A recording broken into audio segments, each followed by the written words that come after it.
love the Lord with all your heart, with all your soul, and with all your mind.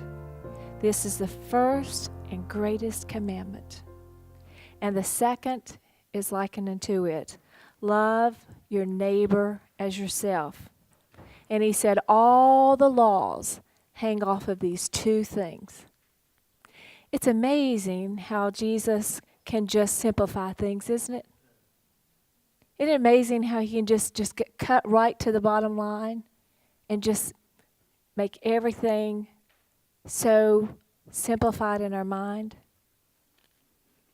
He said, out of everything that you can be doing today, out of all that to-do list that you have written down, these are the two most important things.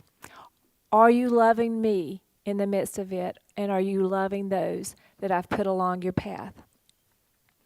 I don't know if you are like me. Maybe you are. I think that we're so much more alike than we are different in here. But if you're like me, do you worry sometimes that even with all of the good intentions that we have, that if we're not really, really, really careful, that rather than really loving and truly appreciating all those that God has put around us, that sometimes we can kind of fail to see them for who they are and the treasure, the unique kind of treasure that they bring into our lives.